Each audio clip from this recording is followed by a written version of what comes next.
Bonsoir mes très chères dames, cette vidéo est réservée uniquement pour les femmes. C'est une vidéo sur le couple. Alors, toute celle qui est mariée, très certainement, doit vivre cette réalité que dans le couple, en général, il y a des différences. On est différents, le mari est différent et nous, on est différents. Et, euh, et s'il n'y a pas de différence, eh bien, on peut en venir à se poser la question, est-ce qu'on est vraiment marié? Parce que le mariage sans différence, en tout cas au début, euh, c'est-à-dire que le propre du mariage, c'est les différences dans le couple. Donc ça peut être toutes sortes de différences. Ça peut être les différences de goût. Alors il y en a un qui aime beaucoup sortir, qui aime la foule, qui aime pour lui, pour la personne, quand elle va voir de la foule, quand elle va voir du monde, c'est de l'action, ça va la remplir d'un sentiment positif. Et puis à l'autre, par exemple, que le simple fait de rencontrer des gens, le simple fait de s'exposer au bruit, à la foule, ne serait-ce que le fait de sortir de chez lui, c'est une réelle souffrance. C'est une réelle souffrance. C'est pour ça que quand des fois il y a un des conjoints qui dit qui a vraiment ce besoin crucial de sortir, de voir de la foule, de voir du monde, et qui demande à son autre conjoint de sortir, et que l'autre lui répond non, je ne peux pas, non, j'ai pas envie, j'ai pas la force, j'ai pas envie. Souvent on prend ça comme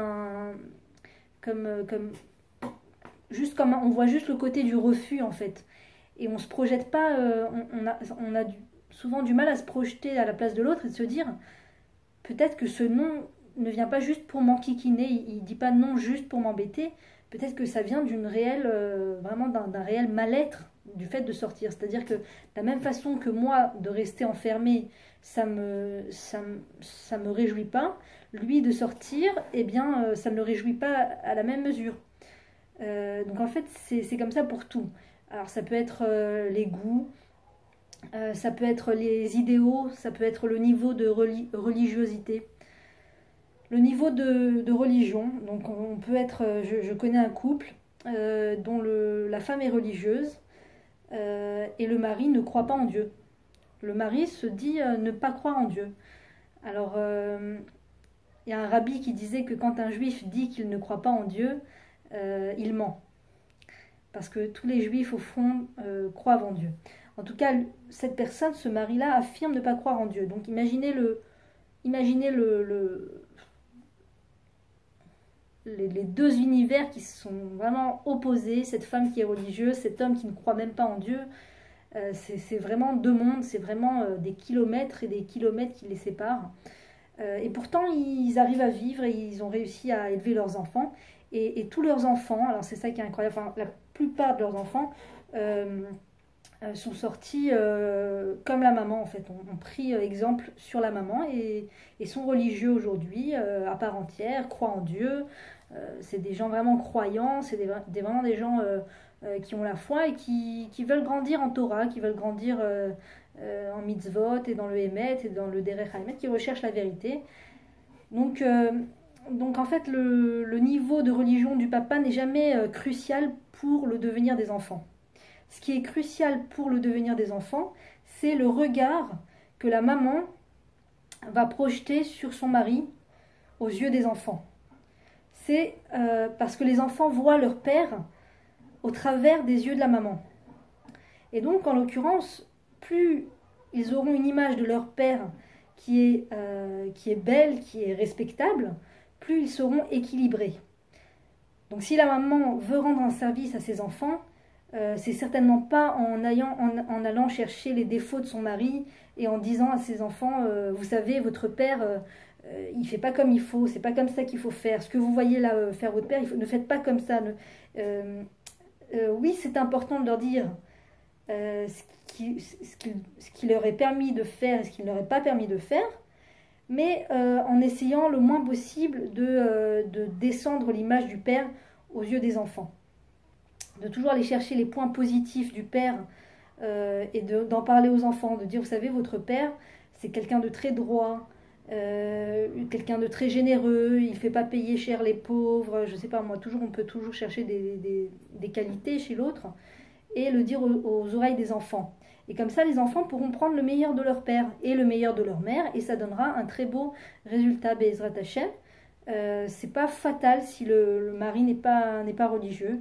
Bien sûr que pour la femme et vice-versa, quand le mari est religieux et que la femme n'est pas religieuse, c'est sûr que c'est pas agréable parce qu'on se sent seul à tirer la barque, on se sent seul à faire avancer le bateau, et on a l'impression des fois que l'autre tire dans l'autre sens. Donc c'est non seulement on travaille seul, mais en plus on a le sentiment en tout cas que l'autre nous alourdit le travail au niveau du spirituel. Mais il faut sortir de cet état d'esprit en fait où se dire que on a la réponse suprême en fait, la réponse absolue. C'est-à-dire que oui, si la femme est plus religieuse que l'homme, oui, elle a compris le bon chemin, oui, elle a trouvé le bon chemin, mais ça ne veut pas dire que toutes les qualités sont chez elle et que le mari est bon à jeter à la poubelle. Le mari a énormément de qualités aussi à faire passer aux enfants. Et des fois, il y a des hommes qui sont très religieux extérieurement et qui n'ont pas autant de qualités qu'un mari qui n'est pas religieux.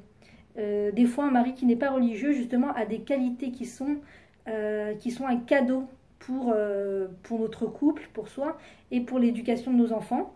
Et c'est important de mettre en valeur ça, ces choses-là. Maintenant, il faut jamais perdre espoir. Il faut jamais perdre espoir. Il faut jamais... Dieu, il garde l'espoir sur tous ses enfants. Jamais Dieu, il désespère de l'un de ses enfants. Dieu, il a énormément de patience.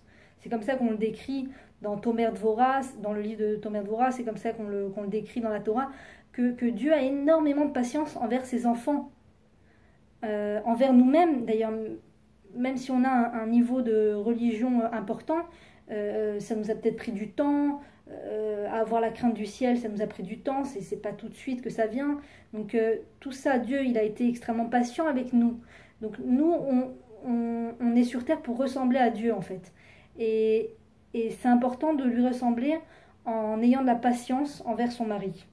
Envers son mari, si jamais il n'a pas le même niveau de religion que nous, le même niveau de spirituel que nous, c'est important d'avoir de la patience envers lui et surtout de ne pas désespérer. Ne jamais croire que c'est un cas désespéré et que là on est arrivé à un niveau où de toute façon ça n'évoluera jamais, etc. Jamais, jamais baisser les bras. Jamais baisser les bras. Un juif peut faire tchouva du jour au lendemain par des mérites, par des tfilotes, chaque tfilote qu'on va rajouter s'ajoute à la montagne de tfilotes qu'ont fait nos ancêtres avant nous et que nous on fait depuis qu'on est né et chaque tfila vient faire nous rapprocher de la délivrance qu'on attend tellement. Et donc, en l'occurrence, quand on prie aussi pour notre mari, si par exemple la question est de savoir, de vouloir que notre mari soit plus religieux, si on prie pour lui, il faut se dire qu'on ne prie pas seulement pour lui, on prie pour tous ces gens, pour tous ces juifs qui n'ont pas la chance de pouvoir vivre dans le chemin de Dieu, dans le chemin de la Torah. Et c'est pas des prières perso, c'est pas juste nous et notre petit mari en fait. Nos filotes vont très très loin et ont des répercussions qu'on n'imagine même pas et qu'on ne peut pas voir dans ce monde mais qu'on verra dans le monde futur. Si Dieu veut, on nous dira, tu vois, cette personne elle a fait tchouva grâce à toi, celle-là aussi, on va dire mais je les connais pas, je les ai jamais vus, vraiment je crois qu'il y a une erreur sur l'histoire, mais on nous dira non, c'était de filote quand tu priais pour ton mari, tu avais la kavana que ton mari il évolue spirituellement, et ben tu as fait évoluer plein d'autres personnes avec lui. Donc c'est pour ça que des fois ça prend du temps aussi. Des fois on prie pour son mari pour qu'il évolue spirituellement et on voit pas de résultat et ça prend du temps. C'est parce qu'en fait on est en train d'influencer sur des mondes entiers, sur des gens qui sont loin géographiquement et qui sont loin spirituellement. Et ça prend du temps, ça demande des tfilotes, ça demande des prières. Alors j'ai entendu aussi des personnes qui m'ont dit des témoignages de l'incroyable, de la merveille qui est le Perek Shira, la lecture de Perek Shira 40 jours.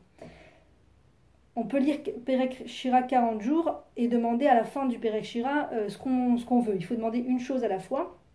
Donc j'ai entendu des témoignages de personnes qui ont demandé que telle personne fasse tchouva, et ça a vraiment marché. Alors pour certains après 40 jours, pour d'autres après 80 jours, elles ont vu que 40 jours ça ne marchait pas, elles ont fait 80 jours, et 80 jours elles ont vu vraiment des miracles. J'ai entendu des gens qui ont trouvé aussi leur mazal grâce au Perek Shira, qui se sont mariés le 40e jour, ça c'était incroyable, vraiment j'ai entendu des histoires incroyables. Une femme divorcée avec 5 enfants qui a fait Perek Shira 40 jours, et le 40e jour elle a rencontré son mazal, elle s'est mariée et ils ont eu un enfant ensemble d'ailleurs. C'est un très beau couple, Dieu merci. Et j'ai entendu d'autres histoires encore comme ça, où une femme aussi... une fille a fait Perek Shira pour sa mère et sa mère qui était divorcée. Et le 40e jour, elle a rencontré son mazal. Il y a vraiment des miracles extraordinaires, surtout pour permettre aux gens de faire tchouva. Donc, lire le Perek Shira. Perek Shira, 40 jours, et demander une seule demande à la fin du Perek.